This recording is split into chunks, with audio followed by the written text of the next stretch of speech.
Mercredi 9 décembre 2015, Québec, grève partout, un petit peu partout dans la région et aussi dans la Naudière.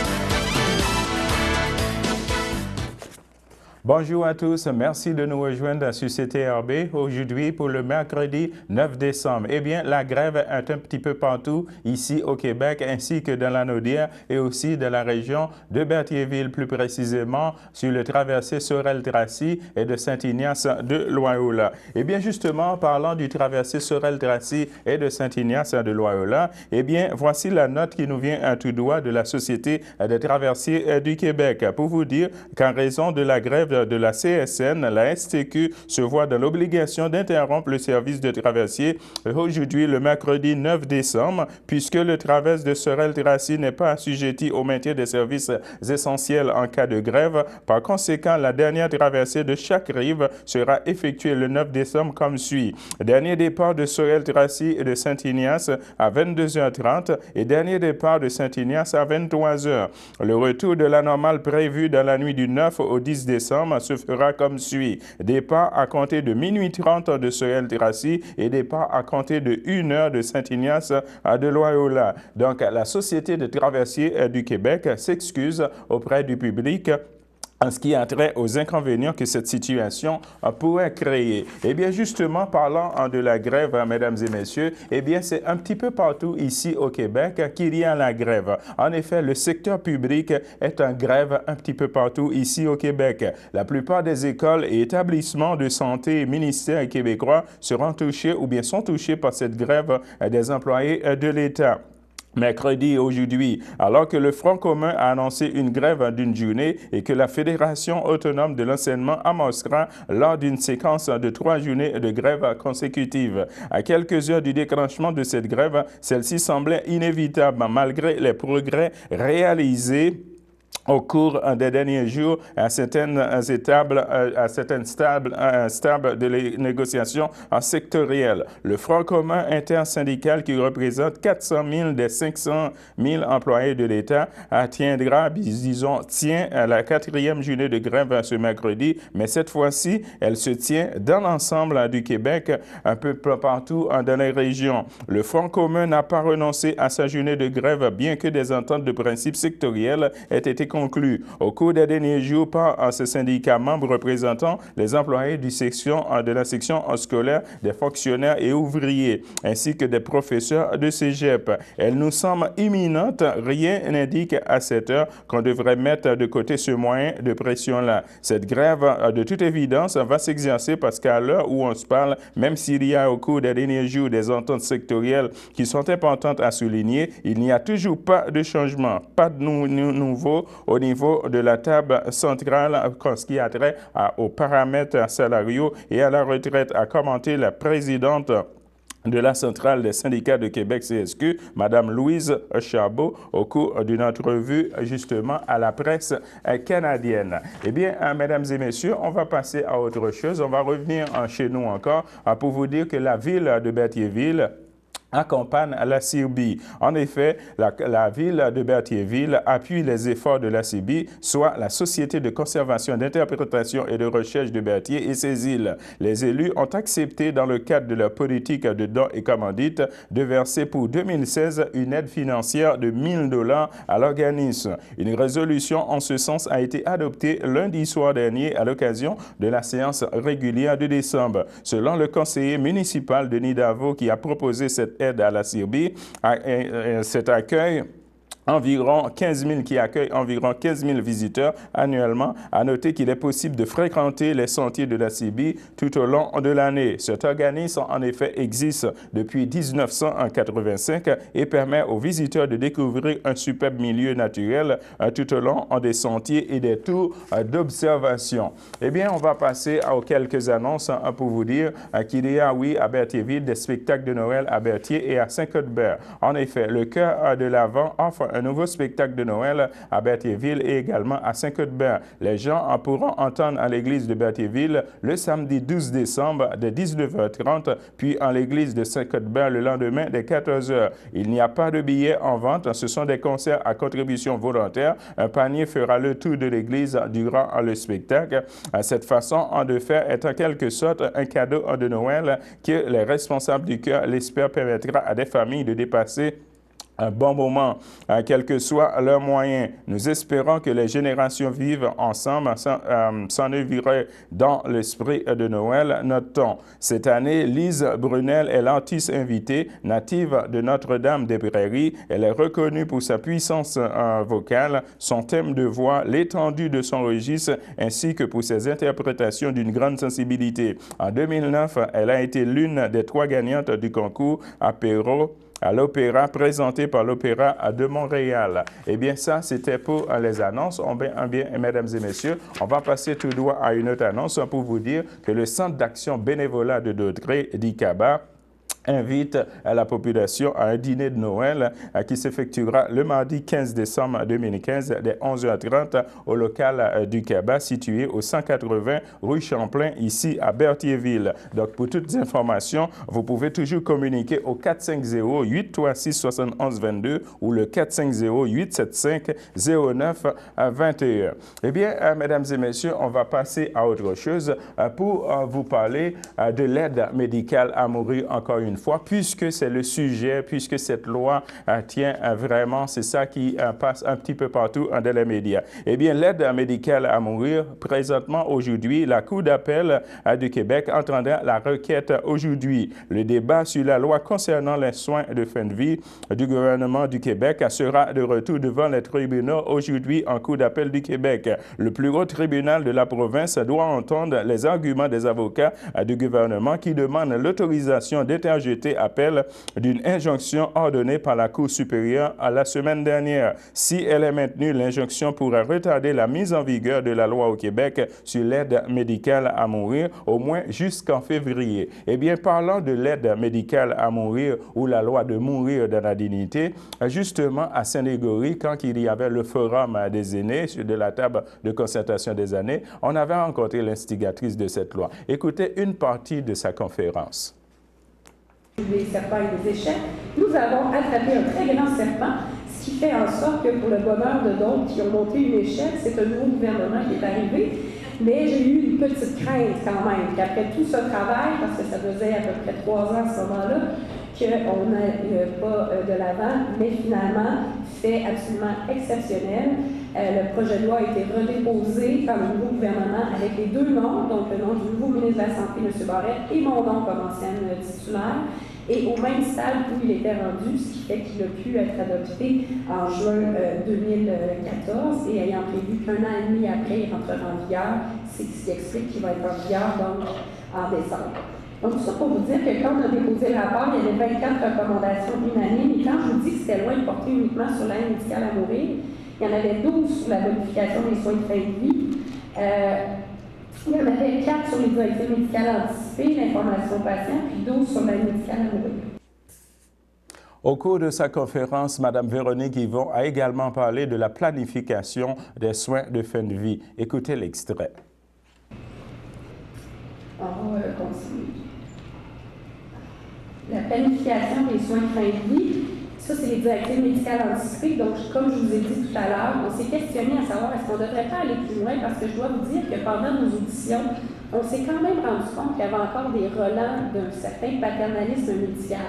Je ne dirais pas de la majorité des corps médicaux, mais quand même, pour certains médecins, de dire que le patient est maître de tout, ça n'avait pas de bon sens. Il y avait encore un petit peu de... Le médecin sait mieux que le patient ce qui est bien pour lui. Ce qui fait en sorte qu'on a jugé qu'il était important de franchir une étape de plus et de dire que dans certains, si on répond à un certain formalisme, on va donner une valeur contraignante aux volontés qui vont avoir pu être exprimées. Ce formalisme-là, il peut prendre 2 formes dans le projet de loi, soit que vous allez chez votre notaire et que donc vous allez remplir les exigences de la loi, où vous allez remplir le formulaire, parce qu'il y a un formulaire qui va être disponible sous peu, signé par 2 témoins, et à partir du moment où c'est ce formalisme-là qui est rempli, vos directives anticipées vont avoir une valeur contraignante. Eh bien, si Noël, c'est le temps des festivités, c'est aussi le temps des guignolés. En effet, dimanche 13 décembre 2015, les pompiers de la ville de Berthierville invitent le public justement pour le ramassage de denrées non périssables qui serviront de dépannage alimentaire tout au long de l'année. Cette initiative est sous la responsabilité de la Société de Saint-Vincent-de-Paul. Alors, il vous remercie à l'avance pour votre générosité. Une autre annonce, mesdames et messieurs, pour vous parler du tournoi de pêche sur glace à la Poivrerie Roger Gradu qui se tiendra le 6 février 2016. Notons qu'il y aura plus de 10 000 $ en prix de participation et pour toute information et inscription, vous pouvez toujours communiquer au 450-880-0110 ou visiter leur site internet poivrerie-rogergladu.com. Eh bien, justement, on va rester toujours dans la ville de Berthierville pour vous dire que la ville de Berthierville appuie la Chambre de commerce et d'industrie de Berthier-Dautrey. En effet, confirmant en son appui à la Chambre de commerce et d'industrie de Berthier-Dautrey, lundi soir dernier, le conseil municipal a adopté une résolution confirmant justement cet appui. Berthierville renouvelle ainsi son membership pour 2016 et versera une contribution financière à titre de partenaire de l'ordre de 3 000 $ pour la prochaine année et pour appuyer les activités et opérations de la Chambre de commerce et d'industrie de Berthier-Dautrey. Justement, on va toujours rester dans le cadre de la ville de Berthierville, justement à Kaba, disons au centre d'action bénévolat de Dautrey, qu'on avait assisté à une conférence sur la conduite automobile des personnes âgées. Écoutez ce qu'il avait à nous dire, le conférencier, à ce sujet. Je sais que la population ici au Québec est très vieillissante. On a une population vieillissante. Et je sais aussi qu'il n'y a pas d'âge pour arrêter de conduire. Alors, qu'est-ce que vous aimeriez dire justement aux personnes âgées afin de conserver leur autonomie face à la conduite automobile? Il faut d'abord se comporter en fonction de nos capacités. Alors, il faut être conscient de l'état dans lequel on est. Si on prend des médicaments, si on a, par exemple, des handicaps physiques, si on a des difficultés avec le jugement, avec l'appréciation des situations de conduite, bien, il faut se comporter en conséquence, à savoir, par exemple, sortir à des heures où la circulation est moins dense, prendre des routes où les situations de conduite à risque sont plus réduites. De ne pas conduire la nuit aussi. Ne pas conduire la nuit, ne pas conduire si on est indisposé par la vitesse, prendre des routes où la vitesse est plus restreinte, ne pas conduire la nuit ou le faire de façon très, très, très organisé, avec un conducteur avec soi, s'arrêter plus souvent. Donc, on appelle ça gérer ses déplacements. Non pas le faire en prenant pour acquis qu'on a de l'expérience de conduite. Puis souvent, on entend ça de la part des personnes âgées. Hein. Ça fait 50 ans que je conduis, puis j'ai jamais eu d'accident. Moi, quand j'entends ça, je me dis, bon, OK, est-ce qu'on a encore les mêmes réflexes, les mêmes façons de voir la conduite à 70, 75, 80 ans qu'à 20 ans? On n'a pas les mêmes... En tout cas, le niveau du risque est augmenté et on n'en est peut-être pas conscient. Et quand on manque cette notion de conscience du risque, on devient dangereux. Parce que c'est comme si un handicapé ne tient pas compte de son handicap et il va prendre des risques qui peuvent être très...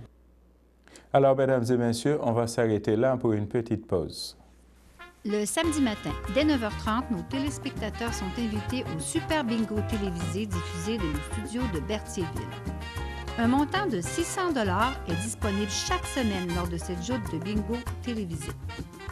Un animateur et 3 bénévoles se succèdent à la caméra de CTRB dans le but de vous faire passer une petite heure agréable et payante le samedi matin.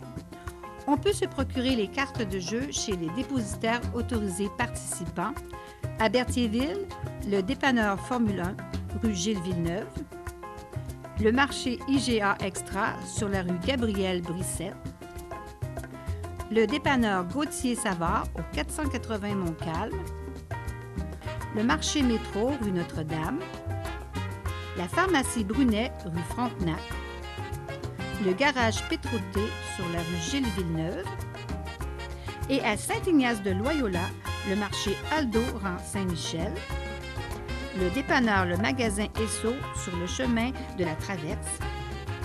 Et c'est un rendez-vous tous les samedis matins à 9h30 sur les ondes de CTRB, votre télévision régionale et communautaire.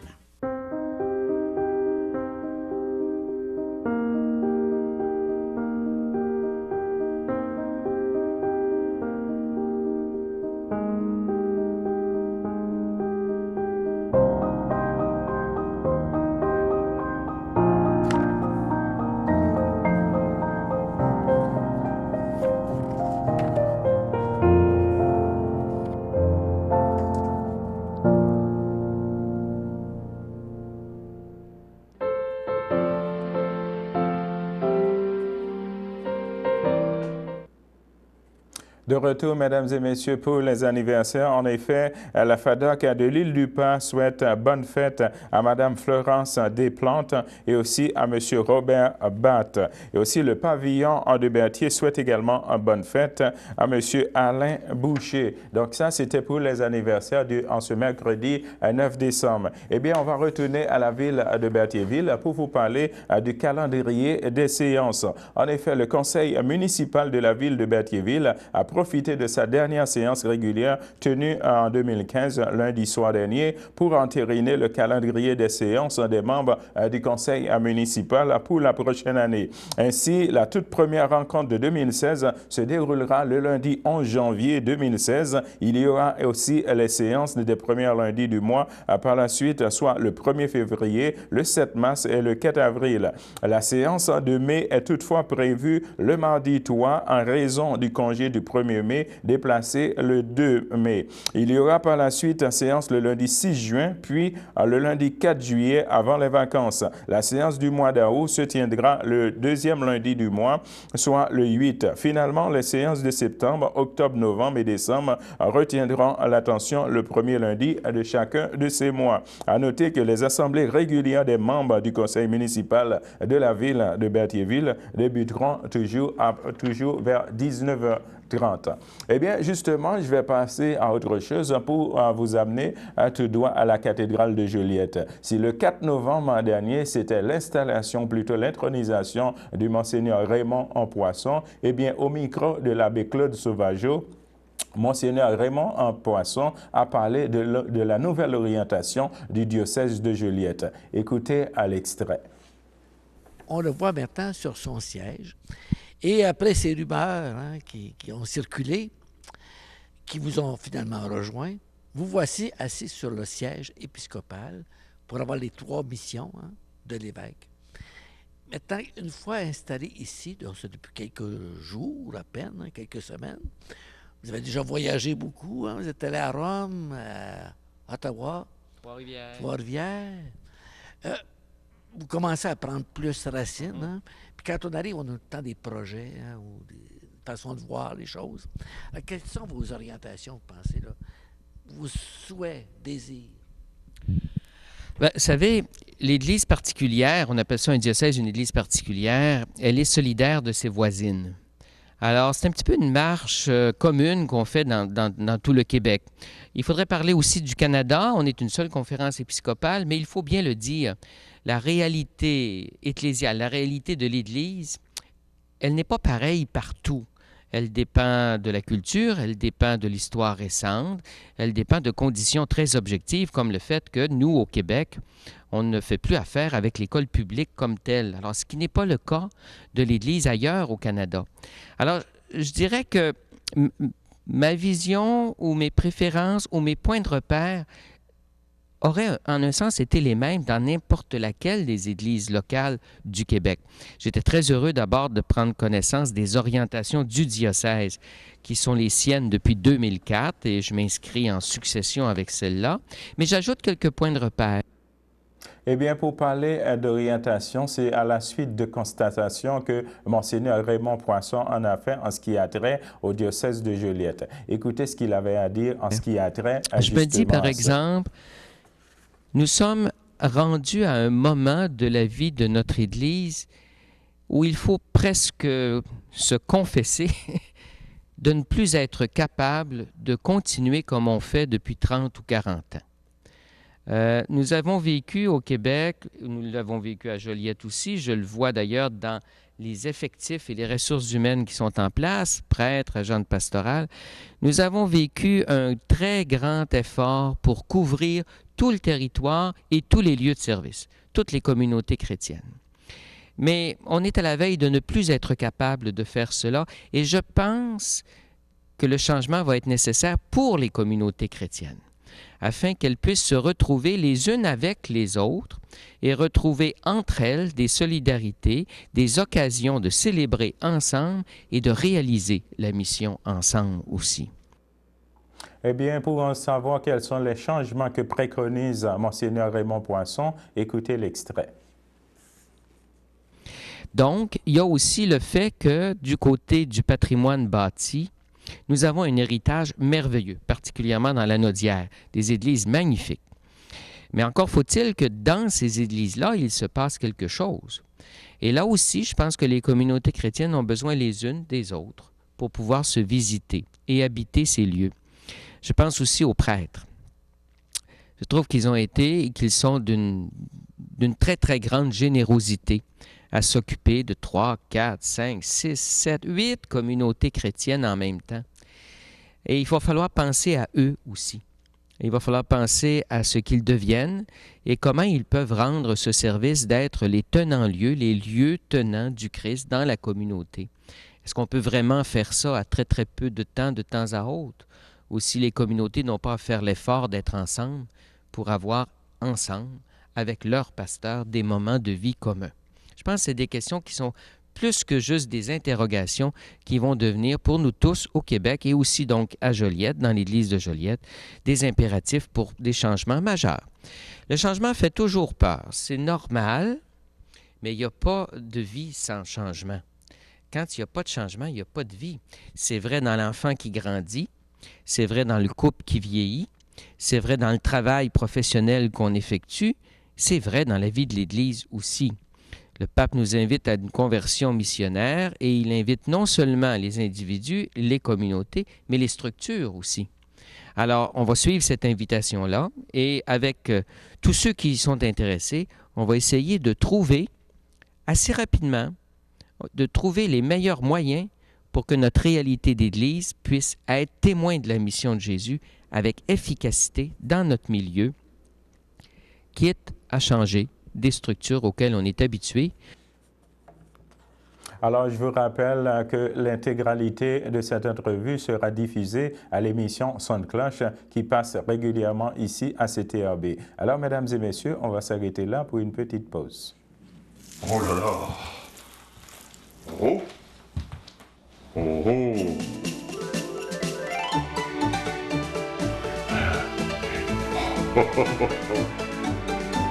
Allô? Allô? Bonjour mes petits lutins, ici tout va très bien. Oh. Père Noël! Ne vous faites pas surprendre, optez pour le trio au meilleur prix sur le marché, incluant le plus grand nombre de chaînes spécialisées, la vraie haute vitesse et 1000 minutes d'interurbain au Québec chaque mois.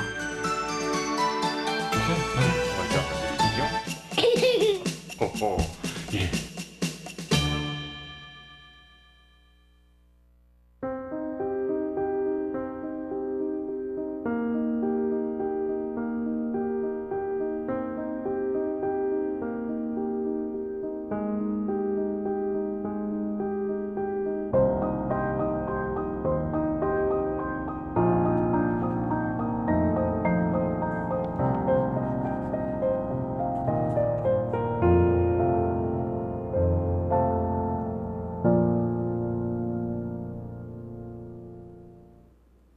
Eh bien, en raison de la grève dans le secteur public, je vous rappelle justement à tous et à toutes qui nous écoutent qu'il y a également grève à la commission scolaire des Samars et que les services suivants ne pourront pas être offerts. Il n'y aura pas de transport scolaire pour les élèves, tant pour les écoles publiques que pour les écoles privées. Il n'y aura pas de cours ni de jour ni de soir. Les services de garde seront également enfermés. Le centre administratif ne sera pas en mesure d'offrir d'offrir ses services habituels en raison de la grève des syndicats.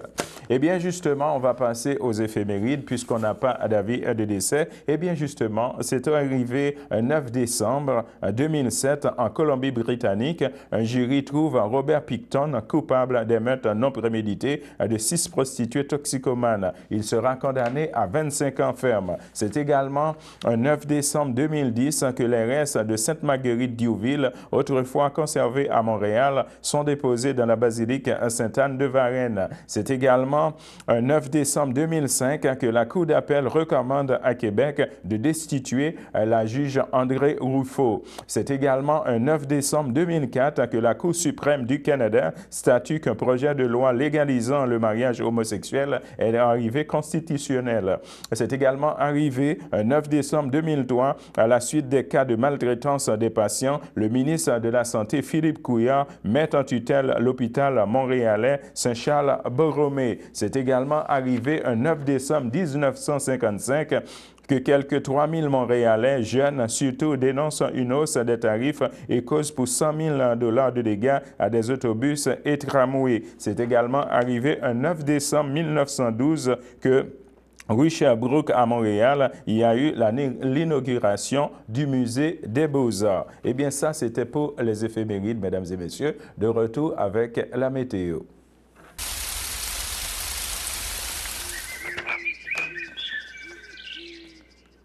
Eh bien, de retour avec la météo. Présentement, ici à Berthierville, on a un ciel nuageux, un maximum de 1 degré Celsius et un temps ressenti qui est le point de congélation qui est de 0 degré Celsius.